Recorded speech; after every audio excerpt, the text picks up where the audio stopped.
श्रीगुरुभ्यो नमः। हरि ओम। श्रीमहागणाधिपतये नमः। श्रीमहासरस्वत्यै नमः। श्रीगुरुभ्यो नमः। हरि ओम। अस्मद्गुरुः विद्यानन्दनाथ गुरुचरणारविन्दाभ्यां नमो नमः।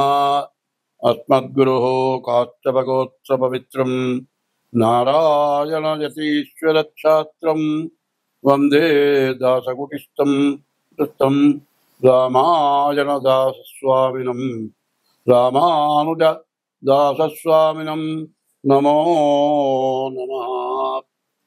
वन्दे शम्भुममापतिं सुरगुरुं वन्दे जगत्कारणं वन्दे पन्नगभूषणं मृगधरं वन्दे पशूनां पतिं वन्दे सूर्यशशाङ्कवक्निनयनं वन्दे मुकुन्दप्रियं वन्दे भक्तजनाश्रयं च वरदं वन्दे शिवं शङ्करं श्रीमन्नामपयोदश्यामधरा भृल्लराम जगदभिराम रामा जनकाम महोद्धाम गुणस्थोम धाम दशरथराम నీరాటవనాటములకు బోరాటం బిట్లుగలిగే పురుషోత్తముచే నారాటమిట్లు మానను ఘోరాట విలోని భద్రకుంజరమునకున్ శ్రీరామ రామయనతును ఏ మానవుడైన గాలి ఏర్పడ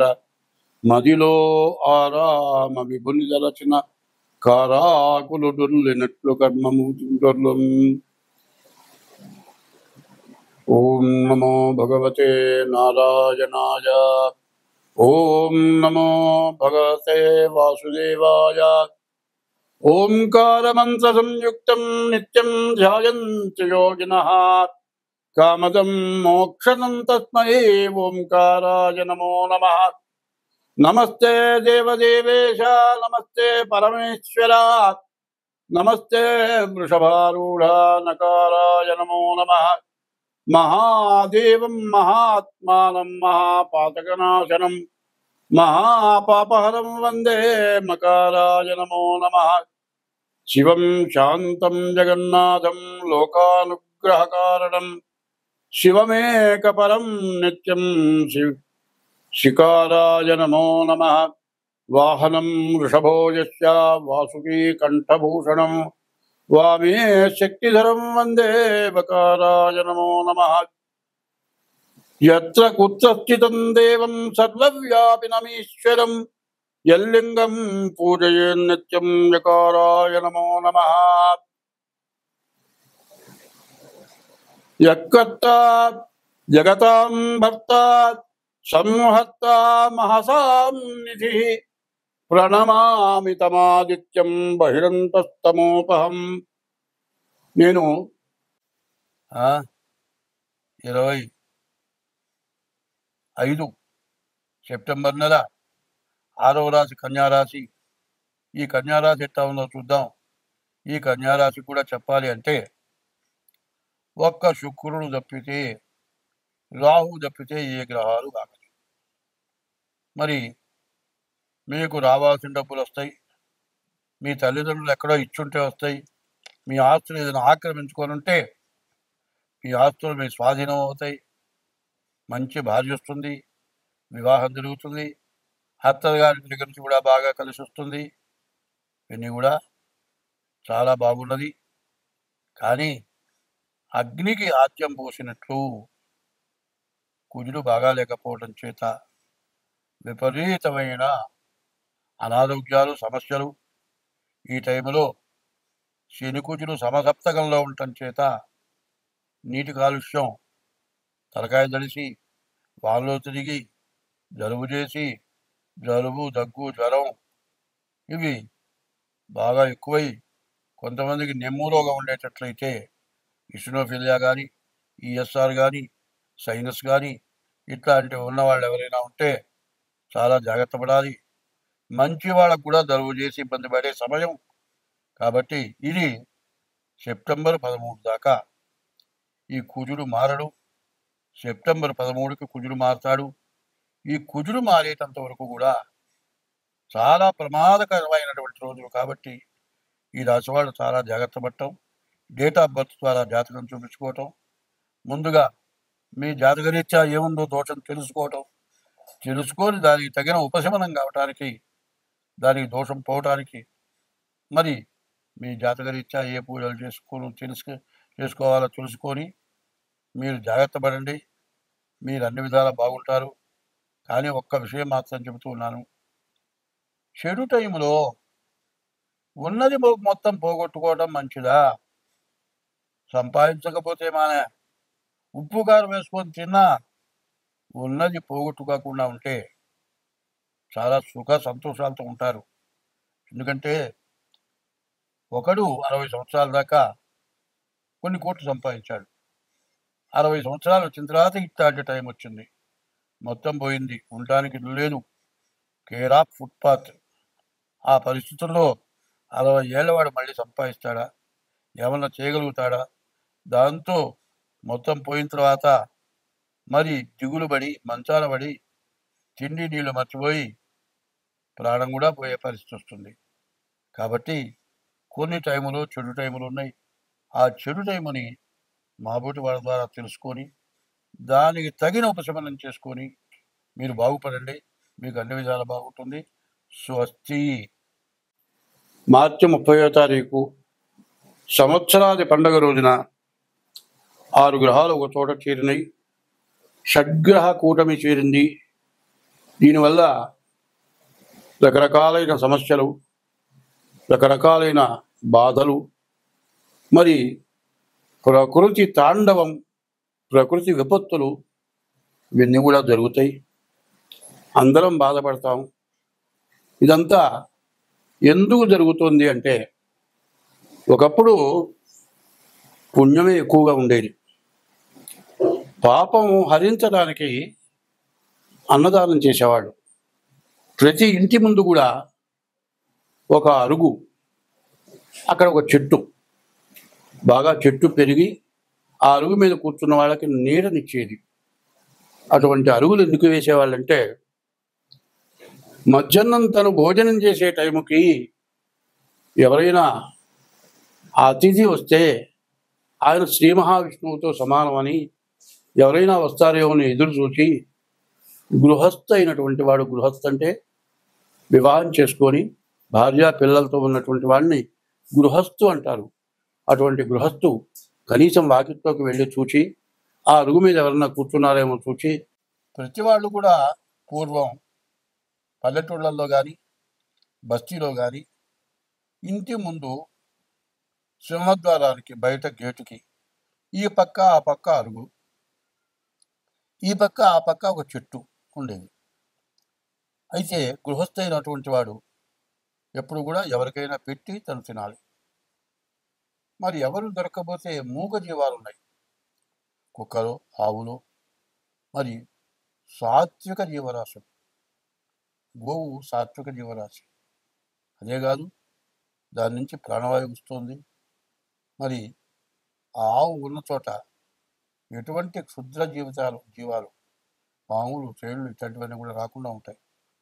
అందుకోసమని ఆవులను మేపటం, ఆవులకి ఆహారం పెట్టడం, తను తినబోయే ముందు వాకిట్లోకి వెళ్ళి ఎవరైనా సరాసరి వచ్చి అన్నం పెట్టమంటే లేదనే ప్రసక్తి లేదు. అట్లా కాదు, బయటికి పోతే ఆ రోజుల్లో బస్సులు, రైళ్ళు, మరి ఇట్లాంటివి లేవు, కార్లు, సైకిళ్ళు, మరి 2 వీలర్స్ లేవు. ఒక ఊరి నుంచి ఒక ఊరికి నడిచి ప్రయాణం చేసేవాళ్ళు. అట్లా వస్తుండగా మరి 20 కిలోమీటర్లు, 30 కిలోమీటర్లు బయలుదేరి నడిచి ఒక ఊరి నుంచి ఒక ఊరికి వెళ్ళేవాడు. మరి అన్నం మూట కట్టుకొచ్చుకుంది మధ్యలోనే అయిపోతుంది. మళ్ళీ కొంత దూరం వెళ్ళేవాడికి ఆకలి అవుతుంది. నడవడం మీద ఇంకా ఆకలి పెరుగుతుంది. చివరికి ఎక్కడన్నా కాస్త మంచినీళ్ళు తాగి ఎవరి వాకిట ముందు అరుగు మీద కూర్చుంటే ఆ గృహస్థ అయిన వాడు చూసి, నాయన ఎక్కడికి పోతున్నావు, అన్నం తిన్నావా అని అడిగి పిలిచి అన్నం పెట్టేవాడు. అది ఎందుకు అనేది కొద్దిగా తెలియాలి. అన్నదానాన్ని మించిన దానం లేదు, తల్లిదండ్రుల కంటే మించిన దైవం లేదు. సత్యము, శీలత, ధర్మము వీటిని మించినటువంటి ధర్మాలు లేవు. ఇవి సత్యము, శీలత, ధర్మం అనేది అది గొప్ప తపస్సు కింద లెక్క. దయ, ఆ దయ ఎట్లా ఉండాలి అంటే, మనం ఇంట్లో వరకే వండుకున్నాం, మన వరకే సరిపోతుంది, ఇంకొక మనిషి వస్తే చాలు. అట్లాంటి టైంలో ఎవరైనా వస్తే ముందు ఆ మనిషికి కడుపు నిండా పెట్టి మిగిలింది తిరిగాస్త తింటే చచ్చిపోం, బతుకుతాం. తర్వాత అవసరమైతే వండుకొని తింటాం. అది దయ. ఏ జీవరాశికైనా అపకారం జరిగి ప్రాణావసాన స్థితిలో ఉన్నప్పుడు దానికి వైద్యం చేయటం, కనీసం ఎవరైనా చచ్చిపోతే ఎవరు దిక్కులేని వాళ్ళని తీసుకెళ్ళి దానం చేయటం, అది అనాథ ప్రేత సంస్కారే కోటి యజ్ఞ ఫలం లభేత్. దిక్కులేని వాళ్ళని తీసుకెళ్ళి మట్టి చేస్తే కోటి యజ్ఞాలు చేసిన ఫలితం ఉంది అని ఇట్లాంటివన్నీ చేయటమే కాకుండా ఎవరి కుల దైవాన్ని వాడు పూజించేవాళ్ళు, ఎవరి ఇంటి దైవాన్ని వాడు పూజించేవాళ్ళు.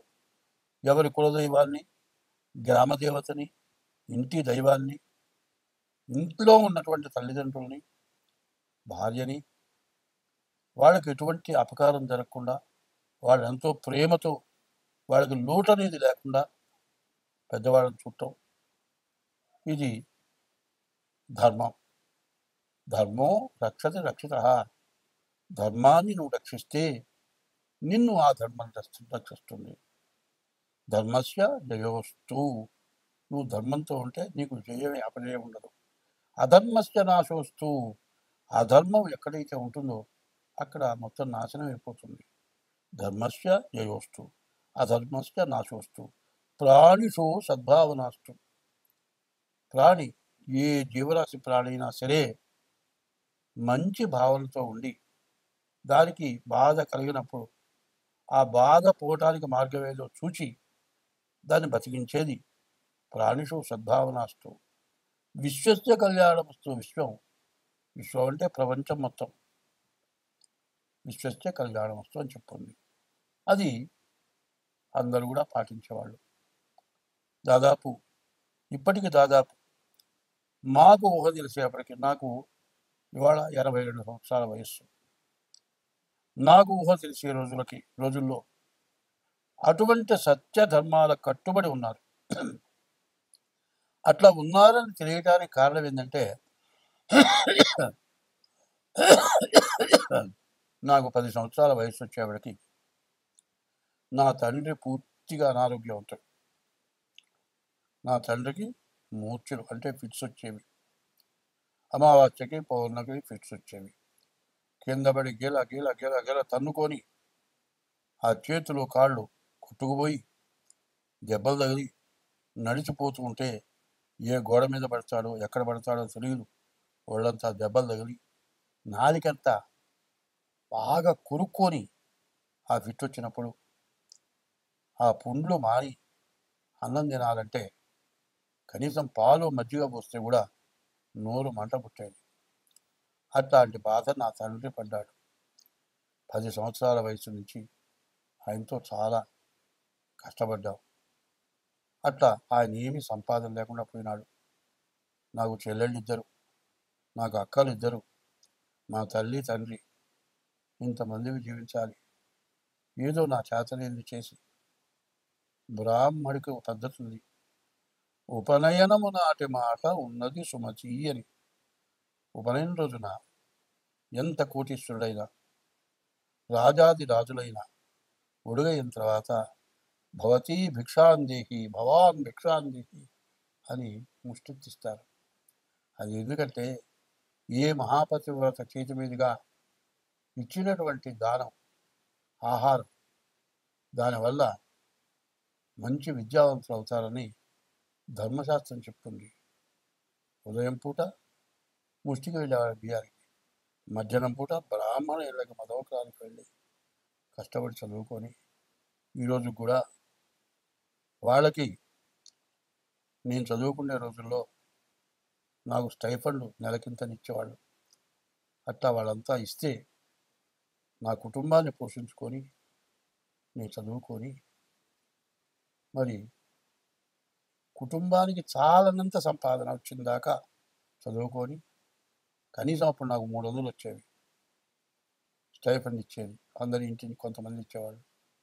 150 ఆదాయం రాగానే నేను మీ దగ్గర తీసుకోనంటే ఒక ఆయన పిలిచి, "ఎరా నీకు ఎంత వస్తుందిరా?" అంటే నాకు 150 వస్తుందండి సంపాదన. మరి మేము ఇచ్చేది ఎంత వస్తుందంటే 300 వస్తుంది. సగమే కదరా అంటే నేను అన్నాను, సగమేనండి. మీ 300 నా 150 ఉంటే నాకు అహంకారం పెరుగుతుంది.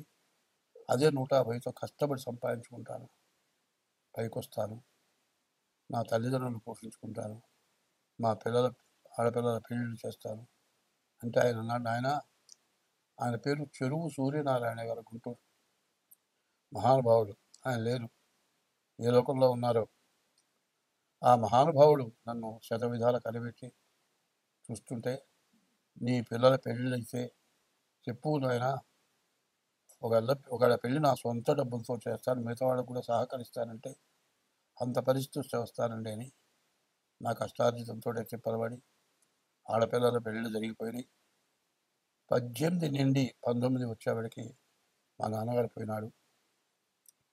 మరి మా నాన్నగారు పోయిన తర్వాత 20 సంవత్సరాల నుంచి కష్టపడి సంపాదించుకొని బతికాను. ఆ రోజుల్లో అందరూ సత్యానికి, ధర్మానికి నిలబడ్డారు కాబట్టి ఇవాళ నేను, నా తల్లిదండ్రులు, మా కుటుంబం, మా వంశం బాగుపడింది. ఏ మహాతల్లి చేతి మీదుగా పెట్టినటువంటి ధర్మంతో నేను ఇవాళ 10 మందికి చెప్పేటట్లుగా మరి అమెరికా, రష్యా, ఆస్ట్రేలియా ఇట్లాంటి దేశాల నుంచి జాతకం చెప్పమని ఫోన్లు వస్తూ ఉన్నాయి. దాంతో నేను జీవిస్తున్నాను. అప్పుడు అంత ధర్మం ఉంది, ఇప్పుడు అంత ధర్మం లేదు. ఎందుకు లేదు అంటే వచ్చేది చాలని పరిస్థితి. పిల్లల్ని చదువుకు చేరిస్తే ఎల్కేజీ నెలకి కనీసం చాలా ఖర్చు ఎక్కువ అవుతుంది అంటున్నారు.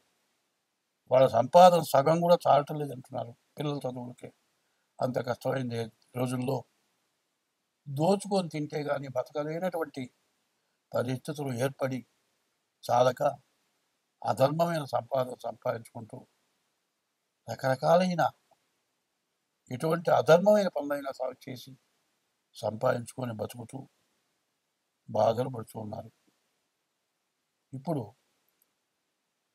మరి 2025 మార్చి 30వ తారీఖున 6 గ్రహాలు మరి మీనరాశిలోకి, 6 పాపగ్రహాలు, షడ్గ్రహ కూటమి వచ్చింది.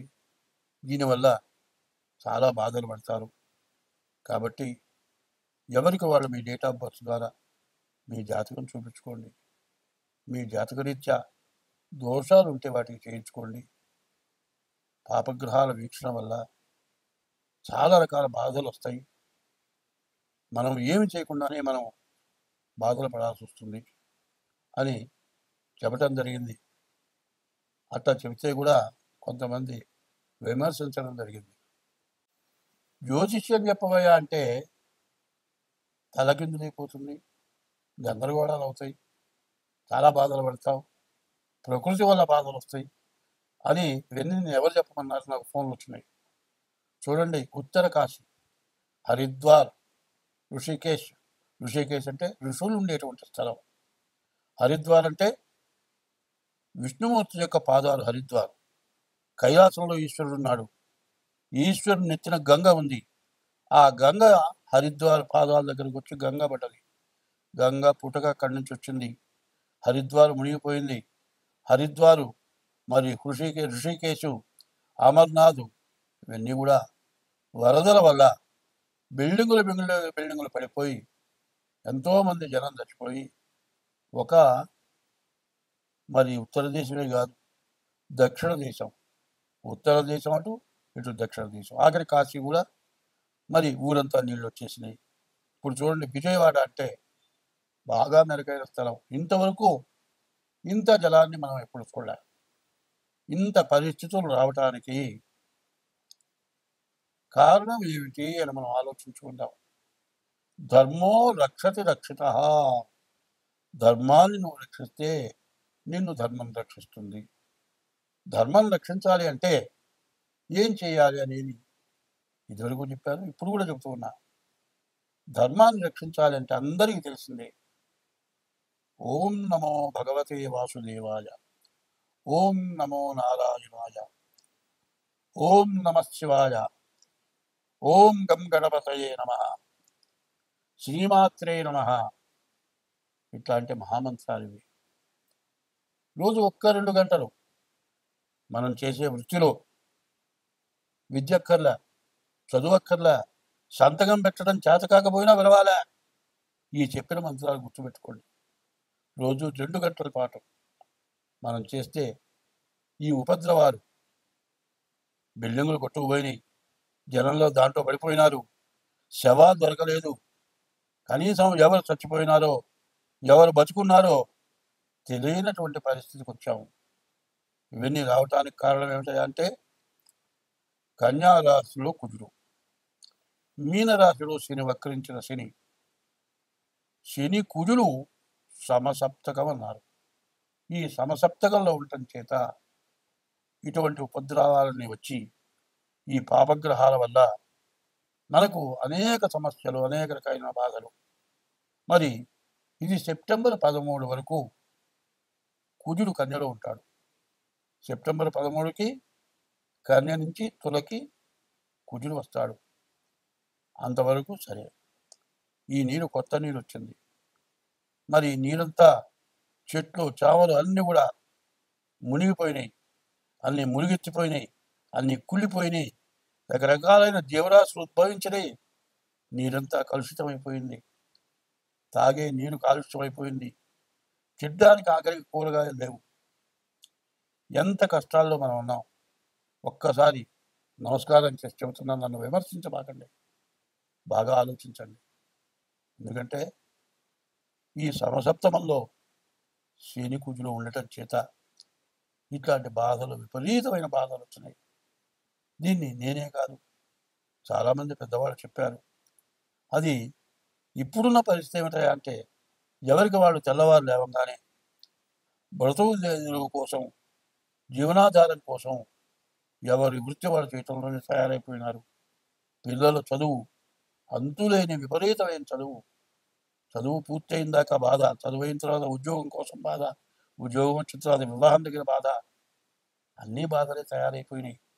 ఈ బాధల్లో పడి ఏమి మర్చిపోకూడదో అది మర్చిపోయినాం. దైవాన్ని ఎప్పుడూ ప్రార్థించాలి. హనుమాన్ చాలీసా ఉంది, తులసీదాస్ గారు రాశాడు. రోజుకి 11 సార్లు చొప్పున 40 రోజులు హనుమాన్ చాలీసా చేస్తే మీరు ఏది కోరుకుంటారో అది అవుతుందని చెప్పండి. మరి ఇట్లాంటి సమయంలో కాదు, హనుమాన్ చాలీసా ఒకళ్ళు కూర్చొని రోజు 11 సార్లు చేయొచ్చు. ఓం నమో భగవతే వాసుదేవాయ, ఓం నమో నారాయణాయ, ఓం నమ శివాయ, శ్రీమాత్రే నమ, ఓం గం గణపతయే నమ. ఇట్లా మరి విష్ణు సహస్రంలో హరే రామ హరే రామ రామ రామ హరే హరే, హరే కృష్ణ కృష్ణ కృష్ణ హరే హరే, ఇది షోడశనామాని కలి కల్మషనాశనం. హరేర్నామ హరేర్నామైవ కేవలం కలవు నాస్త్యేవ గతిరన్యత అనేవన్నీ చెప్పున్నాయి. ఇప్పుడు ఈ చెప్పిందంతా ఒక్కసారి విని వదలతో, 1కి 10 సార్లు వినండి. నేను చెప్పిన ఈ మంత్రాలని అక్షరాలు రాని వాళ్ళు వచ్చిన వాళ్ళ దగ్గర కాగితం మీద రాయించుకొని, అక్షరం వచ్చిన వాళ్ళకంటే అక్షరం రాని వాళ్ళు చాలా జ్ఞానం ఉన్న వాళ్ళు ఉన్నారు. పూర్వజన్మ స్మృతంతో జ్ఞానం కలిగి ఉన్నారు. మరి అందరూ కూడా ఈ భగవంతుడి యొక్క నామస్మరణ చేయటం, హరి అచ్యుత అనంత గోవింద నారాయణ హరి, ఈ నామాలు చాలా విశేషమైన నామాలు. మా పెద్దవాళ్ళు ఎప్పుడూ స్మరణ చేసేవాళ్ళు. రామతారక మహామంత్రం ఉంది, ఆంజనేయ మహామంత్రం ఉంది. ఇవన్నీ గురువు దగ్గర ఉపదేశం చేసుకొని మేమంతా అనుష్ఠానం చేశాం. ఇప్పుడైనా ఎవరి పని వాళ్ళు చేసుకోండి. కనీసం తెల్లవారుజామున 1 గంట ముందు, సూర్యోదయానికి ముందు లేవండి. నేను చెప్పిన మంత్రాల్లో మీకు ఇష్టమైన మంత్రం ఒక 2 గంటలు స్మరించండి. కళ్ళు మూసుకొని 2 ఆలోచన లేకుండా చేయండి.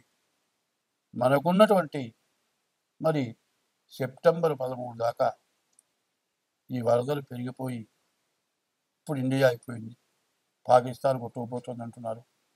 ప్రపంచ దేశాలను కూడా అల్లకల్లోలమయ్యే పరిస్థితులు కనబడుతున్నాయి. కాబట్టి అందరం బాగుండాలి, శత్రువుని మంచిగా చూడాలి.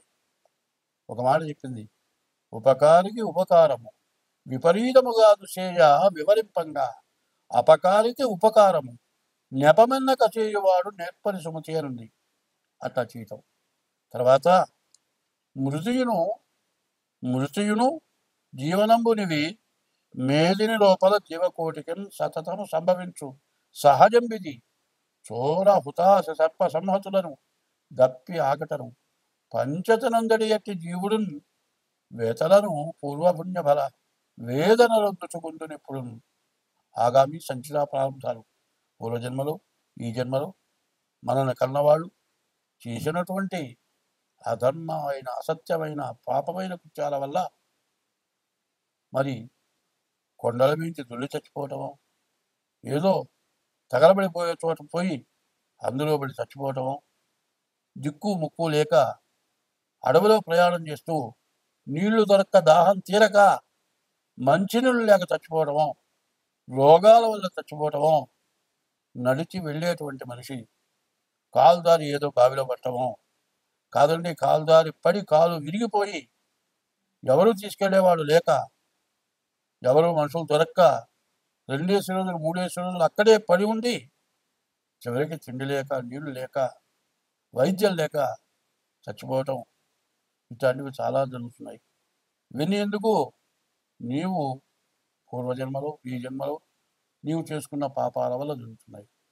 ఇటువంటి పాపాలన్నీ కూడా హరించిపోవాలి అంటే ఇదివరకు జర్మనీ కర్పూరం అని వచ్చేది. ఇంతలా ముద్ద కర్పూరం పళ్ళల్లో పెట్టి వెలిగిస్తే మొత్తం నీరైపోయేది.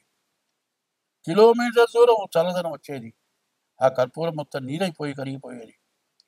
అట్లా సమస్త పాపాలు కూడా హరించుకుపోతాయి.